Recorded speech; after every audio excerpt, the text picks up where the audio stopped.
Hello ನನ್ನ ಮುದ್ದು ಕುಟುಂಬದವರೇ, ಎಲ್ಲರಿಗೂ ನಮಸ್ಕಾರ. ಇವತ್ತು ನಾನು ನಿಮಗೆ ಮಲ್ಲಿಗೆ ಇಡ್ಲಿ ಯಾವ ರೀತಿ ಮಾಡೋದಂತ ತೋರಿಸ್ಕೊಡ್ತೀನಿ. ಫಸ್ಟ್ ನಾನು ಒಂದು ಲೋಟ ರೇಷನ್ ಅಕ್ಕಿ ತೊಗೊಂಡಿದ್ದೀನಿ. ಮತ್ತು ಅದೇ ಲೋಟದಲ್ಲಿ ಅರ್ಧ ಲೋಟ ಅವಲಕ್ಕಿನ ಅದರ ಜೊತೆಲೆ ಹಾಕ್ಕೊತಾ ಇದ್ದೀನಿ. ಮತ್ತು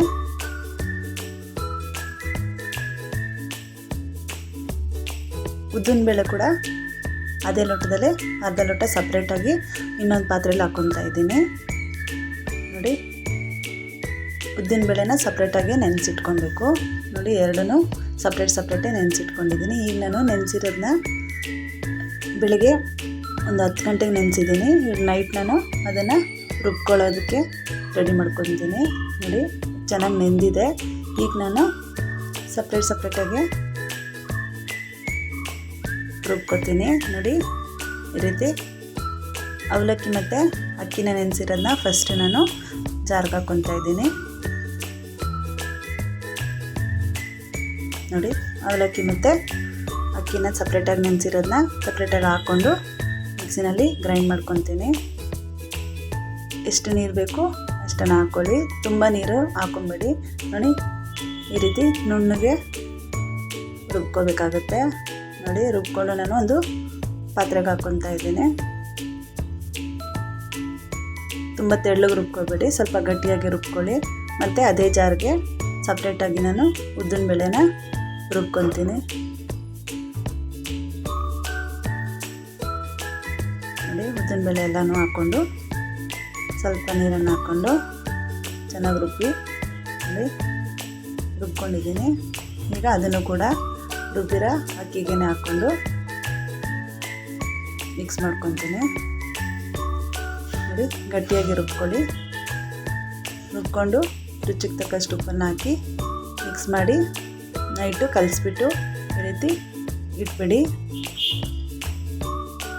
ನೋಡಿ, ಕಲಿಸ್ಬಿಟ್ಟು ನೀಟಾಗಿ ನೋಡಿ ಇದೇ ರೀತಿಯಾಗಿ ಇಟ್ಟಿರಬೇಕು. ಸ್ವಲ್ಪ ಗಟ್ಟಿಯಾಗಿ ಕಲಸಿಟ್ಕೊಳ್ಳಿ. ನೈಟ್ ಇವಾಗ ನಾನೆಲ್ಲ ಮಿಕ್ಸ್ ಮಾಡಿ ಕ್ಲೋಸ್ ಮಾಡಿ ಇಟ್ಟಿದ್ದೀನಿ. ಈಗ ನಾನು ಬೆಳಿಗ್ಗೆ ಇಟ್ಟು ಯಾವ ರೀತಿ ಇದೆ ಅಂತ ತೋರಿಸ್ತಿದ್ದೀನಿ. ನೋಡಿ, ಸೂಪರಾಗಿ ಚೆನ್ನಾಗಿ ಉಬ್ಬಿ ಬಂದಿದೆ. ಈ ರೀತಿ ಉಬ್ಬಿ ಬಂದಿರುತ್ತೆ, ತುಂಬಾ ಹಿಟ್ಟು ಚೆನ್ನಾಗಿರುತ್ತೆ.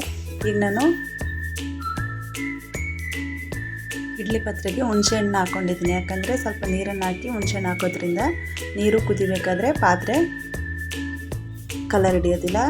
ಮತ್ತು ಈಗ ನಾನು ಇಡ್ಲಿ ಪಾತ್ರೆಗೆ ಸ್ವಲ್ಪ ಎಣ್ಣೆನ ಹೆಚ್ಚಿಟ್ಕೊತಾ ಇದ್ದೀನಿ. ನೋಡಿ, ಹೆಚ್ಚಿಬಿಟ್ಟು ಇಡ್ಲಿ ಹಿಟ್ಟನ್ನು ಹಾಕ್ತಾಯಿದ್ದೀನಿ. ಇದೇ ಮೆಥಡ್ನಲ್ಲಿ ಮಾಡಿ, ತುಂಬಾ ಚೆನ್ನಾಗಿ ಮೃದುವಾಗಿ ಇಡ್ಲಿ ಬರುತ್ತೆ. ಮಲ್ಲಿಗೆ ಇಡ್ಲಿ ಥರನೇ ಬರುತ್ತೆ, ತುಂಬಾ ಚೆನ್ನಾಗಿರುತ್ತೆ. ಈ ರೆಸಿಪಿ ನೀವು ಮಾಡ್ಕೊಳ್ಳಿ, ಇದೇ ಮೆಥಡ್ನಲ್ಲೇ ಮಾಡಿ. ನೋಡಿ, ನೀರಿಗೆ ಸ್ವಲ್ಪ ಹುಣಸೆಹಣ್ಣು ಹಾಕಿದ್ದೆ, ನೀರು ಕಾದಿದೆ. ಈಗ ಇಡ್ಲಿದು ಉಯ್ದಿಟ್ಟಿರೋದನ್ನ ಇಡ್ತಾಯಿದ್ದೀನಿ. ಇಡ್ಲಿ ಪಾತ್ರೆ ಕ್ಲೋಸ್ ಮಾಡ್ತೀನಿ. ಒಂದು 1/4 ಗಂಟೆ ಬಿಟ್ಟು ಒಂದು 10 ನಿಮಿಷ ಬಿಟ್ಟರೆ ಸಾಕಾಗುತ್ತೆ, ಇಡ್ಲಿ ರೆಡಿ ಆಗುತ್ತೆ. ನೋಡಿ, ಸ್ಮೂತಾಗಿ ಚೆನ್ನಾಗಿ ಬಂದಿದೆ. ಈ ರೆಸಿಪಿ ಇದೇ ರೀತಿ ಈ ಮೆಥಡ್ನಲ್ಲೇ ಮಾಡ್ಕೊಳ್ಳಿ, ತುಂಬಾ ಚೆನ್ನಾಗಿರುತ್ತೆ. ಇದಕ್ಕೆ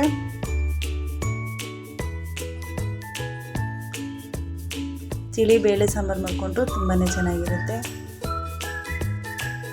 ಈ ರೆಸಿಪಿ ನಿಮಗೂ ಕೂಡ ಇಷ್ಟ ಆಗಿದೆ ಅಂತಲೇ ಅಂದ್ಕೊಂಡಿದ್ದೀನಿ. ಈ ರೆಸಿಪಿ ಇಷ್ಟ ಆದಲ್ಲಿ ಲೈಕ್ ಮಾಡಿ, ಶೇರ್ ಮಾಡಿ, ಹಾಗೆ ಕಮೆಂಟ್ ಮಾಡಿ. Thank you.